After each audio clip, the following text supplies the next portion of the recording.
I've just disembarked a cruise on one of the biggest and most controversial cruise ships in the world, where only 4% of the guests spoke English. The ship I was cruising on was the Costa Smeralda, built in 2019, and she actually has one of the lowest Cruise Critic ratings I've ever seen, in addition to being the overall worst rated cruise line. Before I booked this cruise, I read reviews that said things like, "This ship is not for English speakers." People said that there was no entertainment. Somebody said that monkeys could do a better job than the crew, and one review even said that the ship was anti-food. A massive part of cruising for me is eating, so I really hope that that wasn't the case. When I saw a Costa cruise for £279 for the week, that's around $330, I knew that I just had to give this a go. I wanted to find out for myself if the bad reviews were justified, and from the promotional videos that I'd seen, the ship definitely looked exciting. For £38 per night, I didn't go into this cruise with huge expectations. The ship turned out to be so much better in some ways, and so much worse than I could have imagined in other ways. This cruise certainly was an adventure. We embarked the ship in Barcelona and set sail for a 7-night cruise cruising the Mediterranean. Embarkation itself was very easy, and as soon as I stepped into that ship, I started to realise what it would mean to be cruising on an Italian cruise line from Spain. The majority of the guests around me were speaking Italian, Spanish, French, German, and I'd learn later in the cruise that guests were also speaking Portuguese, Dutch, and other languages too. I hope that we wouldn't have any problems speaking to the staff in English, and I hope that we would be able to understand the entertainment. It would be annoying to be on a ship where we couldn't really take part in anything. Walking into this central Coliseum area was incredible. It felt so bright and light and modern, and this is actually a performance area in the middle of the ship where they do acrobatic shows. Around the edges there were bars and a cafe, so we would often sit here during the day. I was really impressed when I walked into this space. There was one big problem with this Coliseum area, but I don't think that you'll guess it by looking at it. I didn't have a clue at this point. I headed straight to the drinks package desk on board to buy myself a soft drinks package. I actually took a Costa cruise on an older ship way back in 2018, and one of the biggest things I learnt was that if I was to ever cruise with Costa again, I would need a drinks package. Costa cruises don't even include water in the main dining rooms as standard, and I did not want to be counting my drinks for the rest of the cruise. I decided to buy the soft drinks package for €27 per day, and this meant that I could have unlimited soda, juice, tea, coffee, mocktails, anything non-alcoholic. We embarked around lunchtime, and by now we were getting pretty hungry. I was happy to find out that the main dining room was open for lunch, but I was nervous as I'd read so many bad reviews about Costa's food. One review described the food as bland, and another described it as occasionally decent. It was here that I found one of my favourite things on the ship. By the entrance to the restaurants and the buffet, they have these hand washing machines that literally wash your hands for you. You just put your hands in, the water and the soap spins around, and it stops when it is done. Normally cruise ships will have some hand sanitizer near the entrance to the restaurants, or maybe a sink if you're lucky, but I've never seen a machine like this before. Having a look at the menu, I realised that lunch was 4 courses and the second was always a pasta dish. The average Italian eats 23 kilograms of pasta per year. It's amazing how fast you can get used to eating pasta with every single meal, but we certainly did. It was very loud in the main dining room, and there were lots of families with young children and teens. People would be watching videos on their phones, they'd be FaceTiming people who weren't on the cruise. It definitely wasn't a traditional cruise ship dining experience, but it felt very relaxed and we enjoyed the meal. The food was very good at this point, and I hoped that it would be for the rest of the cruise. I did wonder if the rest of the cruise would be as loud as this restaurant was, but only time would tell. I wasn't prepared, but time would tell. After this, it was time to head to our cabins, and I'd booked a balcony cabin way up on deck 15 that actually looked down onto the promenade deck. I love cabins like this because I just love people watching from up here. It is so much fun. It is a legal requirement on every cruise that you do a safety drill when you embark a ship. Costa are a little different from most cruise lines because guests get on and off the cruise almost every day, and that means that there are multiple muster drills happening. In some ways I do quite like it because it means that not everybody is doing the muster drill at the same time, but if you're not used to it, it can be pretty confusing, and a lot of the complaints that Costa get relate to this fact that people get on and off every single day. One thing that confused me was that the cabin TV and the app seemed to suggest that I should bring my life jacket to the muster station. It has been years and years and years since I've had to bring a life jacket. This is Captain Hudson's life jacket, not real Hudson's. It's not going to fit you, Hudson. A massive thank you to everyone who's ordered one of these, by the way. We raised over $12,000 for Mercy ships, which is pretty cool. All we had to do was watch a video on TV and then check in at our muster station. After that, we carried our life jackets back to the cabin, and taking the jackets did feel a bit pointless, but I'm glad that Costa are taking safety seriously. It was actually an accident that happened on a Costa ship called the Costa Concordia in 2012 that changed the rules around muster drills. Previous to that accident, people had to do a drill within 24 hours, but now you have to do it on that first day, either before you sail away or right away as you're sailing away. You can't leave it. Wandering around the corridors and up and down the stairs made me realise just how brightly coloured this ship was. It was bright and pretty, and there were so many different styles and lights everywhere. Each deck had its own colour, and on the stairs were these huge classical paintings. Every time I saw this one, I thought, this is what I look like when people try and tell me that cruising isn't fun. This is the face that I pull. On the stairs they had these signs which were so helpful, and they were in Braille too, which was awesome. It's the little things like this that really make a difference, and I wish every cruise line did this. One of my favourite things about embarkation day is when you can finally run around the ship and explore. After doing our safety drill, we decided to check out the huge promenade deck and all of the bars on board. The bars and lounges did all have proper names, but I ended up just giving them nicknames as the cruise went on. For example, this is called the Mastroianni bar, I think that's how you say it. Mastroianni. Yeah, that'll do. I just ended up calling it the trivia bar because that is where we did trivia. I also found a museum on board, which was strange, and it wasn't like the corner of a room had a few museum exhibits in it. It was a full-on museum, and I think the fact that this cruise ship has a museum just shows how huge this ship is. The promenade deck was wide and it went all the way around the ship. At the back there was a big bar, but we never actually saw this one open during our cruise, probably because it wasn't really the weather for sitting outside. I did test out these chairs though, and I had a look at the strange cabins that go straight onto the promenade deck. I have booked a cabin on a future cruise just like this for research purposes. It certainly is a controversial cabin, but make sure you're subscribed so that you don't miss that video. At the time of recording this, the Costa Smeralda is the 6th biggest cruise ship in the world, and she certainly felt like it. On deck 16, we found this massive, huge indoor dome with a pool and some very interesting hot tubs on the side. I don't think I would really like to sit here with everybody looking at my bum, but plenty of people seem to enjoy these. They were always full. In the evenings, they would light it up with rainbow colours, and they would also host parties here too. There were a couple of bars here and this very impressive water feature. I thought that was cool. At this point, I had no idea how the cultural differences between the UK and Italy would affect bedtimes and parties, but a party in this dome later would teach me a lot about how Italians party. While we were looking around the dome, we decided that we would pick up a burger from the poolside grill called the Salty Beach. Yes, beach. To me it sounds like an insult. Oh, you salty beach. The grill is a specialty dining venue of sorts because you do have to pay for the food here. The food in the buffet and the main dining room is included in the cruise fare, so you don't ever have to pay extra for food, but if you want to go to any of the other restaurants, there is a charge. It was only €5 for the burger, the fries and the dessert, and I would prefer to pay for something that was good than get something for free that was just not nice. On my Costa cruise back in 2018, the poolside grill food was not nice at all. It was stone cold, and it was the opposite of this amazing veggie burger that I had in the dome.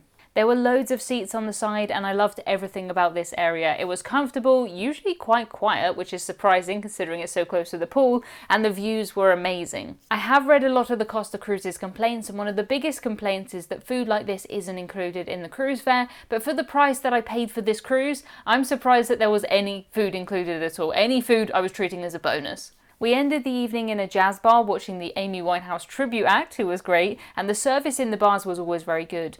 Despite being such a big ship, it didn't feel too busy and we could always get a seat anywhere we wanted. Well, apart from the theatre or the Coliseum, but at this point I did not know that. I hadn't found the theatre yet, I hadn't explored any of the big outside spaces. I knew that we had a sea day in a couple of days, which is when I would properly explore the ship. It would be easy to spend 7 days on the ship and not find some things. There were certain things on this ship that I didn't find until day 5, and I was trying, but I didn't find them till day 5. The next morning we headed to the buffet for breakfast. This space was absolutely huge, but was quite busy when we went around 9:30. That was probably because the buffet does close at 10 and then it is closed completely 10 till 12. The buffet opening times were very different to what I'm used to cruising with American and British cruise lines, and it was later on this day that I would find out what Italians count as dinner time. It's very different. Our first stop was in Mallorca and our ship docked very far away from the town. This is one of the downsides of cruising on big cruise ships, but we had a lovely day walking into the city centre. All in all, I think we walked for a little over 4 hours, but there is a shuttle bus that you can buy directly from the cruise line, or there's a local bus that goes from just outside the cruise port, which I'm sure is quite a bit cheaper than taking the cruise line's bus. When we got back to the ship, it was what Costa called afternoon snack time in the buffet. I noticed that afternoon snack time went on until 5:30, which did seem quite odd to me because for me 5:30 is the ideal dinner time. But on a Costa cruise, the buffet closes at 5:30 and it reopens at 8 p.m. for dinner. 8 p.m. for dinner. The average Italian dinner time is between 8 and 10, whereas us in the UK, apparently it's between 6 and 8. I definitely prefer to eat at 6, I will eat at 5 if I can. We were assigned early dining in the main dining room, which thankfully was a little earlier at 6:45. Our time was right in the middle of the UK average, so I don't know if they put me there because I'm British, or it may be something that I requested pre-cruise. I can't remember. I was cruising with my family, but because we'd made 2 separate bookings, we were assigned 2 different tables for dinner. We went to the main dining room and very politely asked the person at the front if we could be seated together, and that was not a problem at all. The staff were very friendly, they were very helpful, and we were given a table for that evening and told that we would be reassigned a table for tomorrow night onwards. It was at this meal that I realised just how incredible the staff were. They would chat to us in English, then move on to the next table and speak Spanish, then French, then Italian. It was mind-blowing to me, and I have so much respect for people who can speak multiple languages. I did sometimes see the other guests getting frustrated, or sometimes actually being quite rude when the waiter didn't understand their very complex or confusing question. The other guests also let their kids run around the restaurant the entire time, which didn't affect me personally, but multiple times the waiters nearly tripped over the kids, and waiters on a cruise ship can often be carrying 8 or 10 meals on one hand, so that's very, very dangerous, and I think we should be protecting the waiters. Dinner was 4 courses and the menus were viewable on our phones. They do still have the paper versions of menus if guests need them, but if you can look at them on your phone, it's definitely preferred, which does make sense. We found it really easy to scan the QR code on our phones, and I really liked being able to look at the menu before I went to the restaurant. It was available earlier in the day. That way if I saw something and I thought, oh, I don't really fancy that, I won't do it. The Costa app was pretty good and it actually didn't crash at all. We could see the daily schedule on the app, we could check our onboard spend, and we could message each other for free, which was amazing. Normally when you're on a cruise and you sail out to sea and you don't have your phone connection, you'd have to leave notes or you'd have to phone their cabin's phone, but being able to send messages within the Costa app that just say things like, I'm going to the buffet for churros, that was really, really useful. You create your own username and you can set your account to either be private or public. I left mine as public and I did get friend requests from a few random people. I tried to get them to say something interesting that I could put on the internet, but they weren't very good at that. The food was good and I have put together a post of every single thing I ate on this cruise and all of the menus if you're interested. Don't look at this if you are hungry, but if you want to see just how much pasta I ate, this is the post. After dinner, we decided to watch the acrobatic show in the main Coliseum, and it was around now that we started to notice a problem. We arrived 45 minutes early and we were just about able to get a decent seat on the top level. The show was amazing, but it was clear that you had to arrive and sit very early if you did want to see anything. I was determined that at some point during this cruise I would get a seat on the bottom level, but I thought that I may have to get there an hour or more to get a seat like that. I did find a bizarre little hack later to watch the shows from a good seat without waiting, but it probably isn't what you're thinking about. The dancers and the acrobats were fantastic, and the shows didn't really use much spoken word, so language wasn't a problem. They had amazing costumes, they even had a car at one point. There were a lot of seats that were facing straight at pillars where you would get less than 5% of a view, which made me laugh. Why did they even put these pillars here? They also had these sections in the middle that kind of curved out. I don't know why they did that, and that just meant whenever we sat in these sections, we'd have everybody's kids sat in front of us. So even if you're in the front row, you're not guaranteed to see anything. If you're not okay with kids and babies, I'll tell you right now, this is not the cruise line for you. I have never ever seen so many babies in one place. Most of them were pretty well behaved, but we did have a problem with one baby later in the cruise. Well, not so much a problem with the baby, that would be mean, but a problem with the adults who were supposed to be looking after the baby. I hoped that the theatre would have a better design, but I was absolutely not prepared for the reality. I did go see a show in the theatre the next day, but I actually left early because I just couldn't see anything. Normally when people design theatres, they put seats opposite the stage. I think that's kind of a bare minimum of theatre to design, but on this ship they decided to put a huge staircase opposite the theatre and a bar. The stage did come up and out of the middle for some shows, but that means that almost all of the seats are facing sideways, and there are very few seats where you can see everything. This space is used as a nightclub, which is why the stairs and why the bar is there, but it made it feel like using it as a theatre was kind of an afterthought, because it's just bizarre. When we sat in the second row at the top level, we could only see the singer when they were at the back of the stage, and I watched most of this show through somebody else's phone. One thing I did really like though is that on a Costa cruise you can film the shows, and everybody on a Costa cruise is filming everything. For me as a cruise YouTuber, it was fantastic. Normally I try and be as subtle as I can so people don't get annoyed by me filming, but on this cruise I would just join the line of everybody who was filming whatever it was we were watching. I woke up late the next day. I thought it was time to properly explore the outside spaces because there was still so much of this ship that I've not seen. At the back of the ship we came across this pirate game happening, and I braved the glass walkway, which is 65 meters above sea level. When I walked off the walkway, a couple of other guests said what I think is well done to me in a different language, and they gave me a little clap.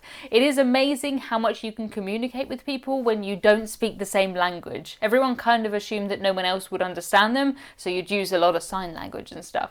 It worked.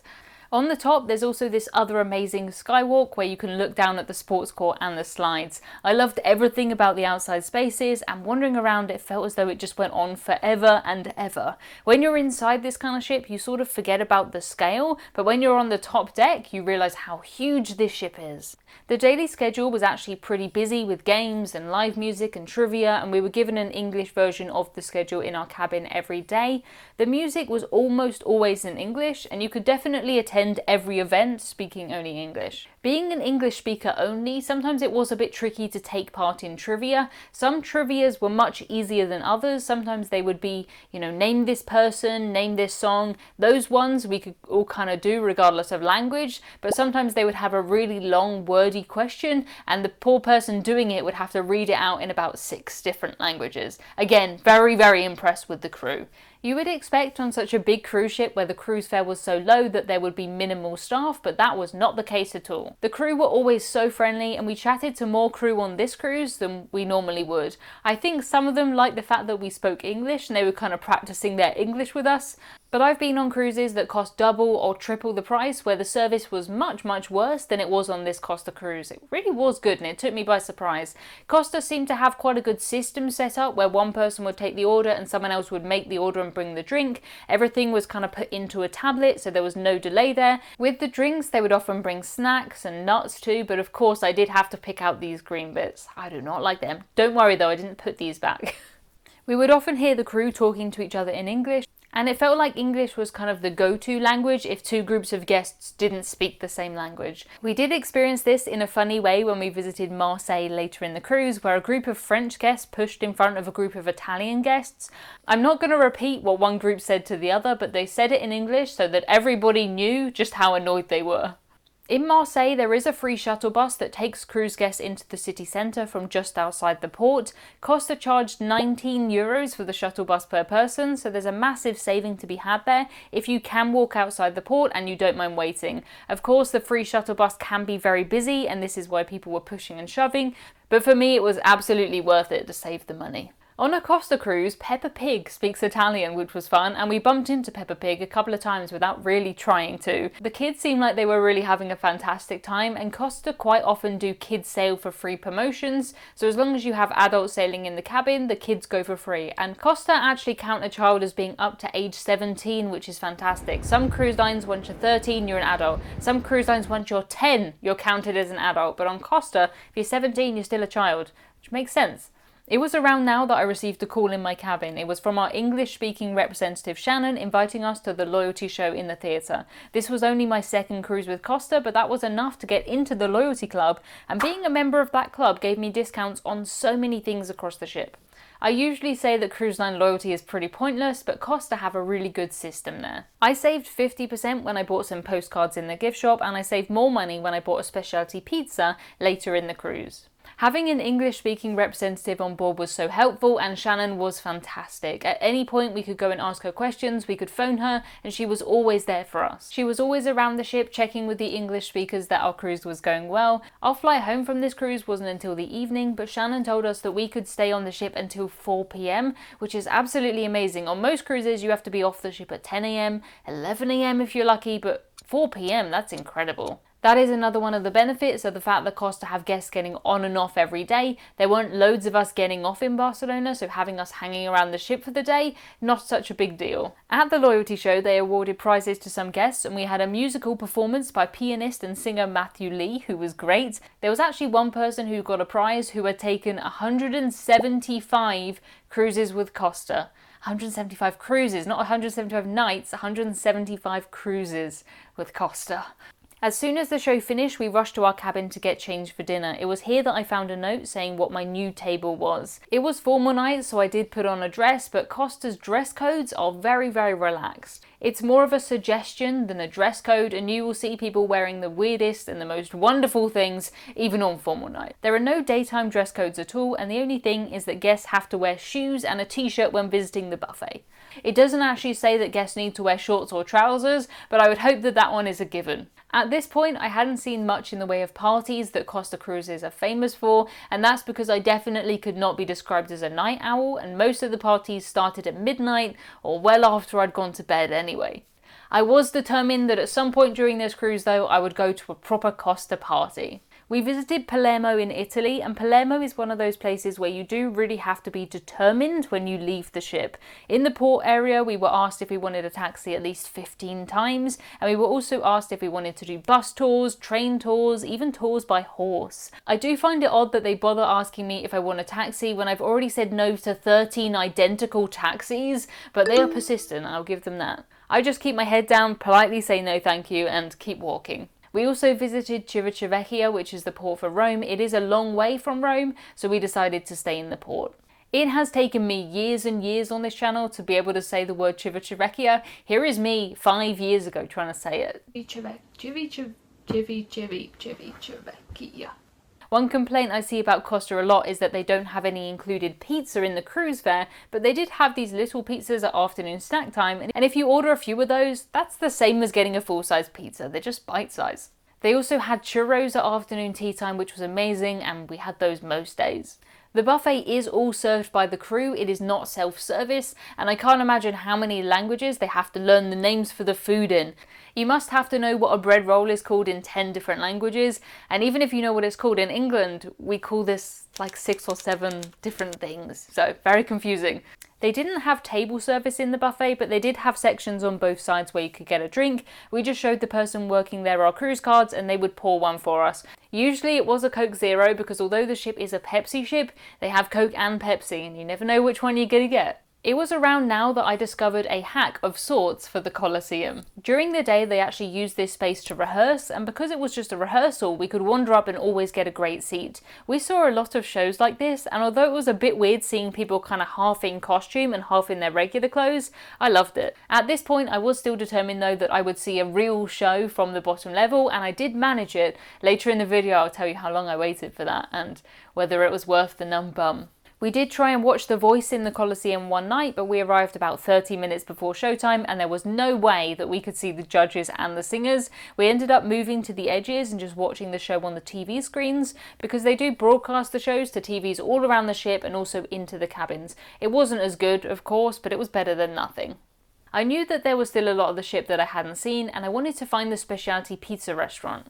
We did manage to find it, and I have to say our meal wasn't as good as it could have been just because there was a baby sat under our table the entire time throwing their toys all over the floor and crying. The parents of the baby were in the restaurant too. They were seated quite far away, but they didn't seem to even look when the baby crawled out of the restaurant. I did feel bad for the waiters who were basically babysitting this child. They were the ones who were making sure that it didn't get hurt, and that was a bit odd to me. But it is what it is, and the pizza was great, so that was good. We visited Savona, which is Costa's home port, and we went to see a fortress that was built in 1542.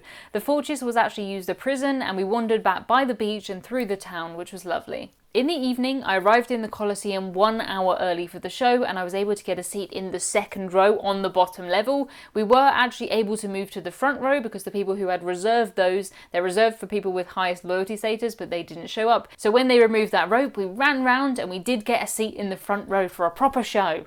The show was fantastic, and seeing the performers from the bottom level definitely is the best way, because then you really get an idea of how high up these people are. I will say though that because I'd already been sitting here for an hour before the show started, I had such a numb bum by the end, and I also knew I couldn't just go to the toilet because somebody would absolutely steal my seat, but it was worth it. The show was fantastic. How they do this, I have no idea, but I'm very, very impressed. Speaking of toilets, the public toilets on board the Costa Smeralda are the best that I've ever seen. I know that does sound odd, but have a look at this one. Each one was a different colour, and the doors to get out of the toilets was contactless, which was amazing. It's just contactless from the main room out into the corridor, it's not from each stall. So don't worry that you're going to be sat there and then accidentally move and open the door. They have normal locks in the stalls. I did manage to stay up one night, and I went to the white party in my white dress. There were so many babies on people's shoulders and kids asleep in buggies on the side. That was really strange for me to see, because when I was that age I would have been in bed at about 7, definitely not partying at 1 AM. But it is so fun to cruise with people who do things differently from the way that you do. It wouldn't be fun just to cruise with myself over and over again. The Dome was an amazing venue for a party, although the sound did travel down to my cabin that was on deck 15. Having a balcony cabin was a real treat, and I did make the most out of it. I watched most sail-ins and sail-outs from here, which was just incredible. To find out why this cabin was the weirdest cruise ship cabin I've ever had, watch this video next. You can see here in this picture what is weird, but I don't think you'll notice it. I didn't for a while, so watch this video and I will show you.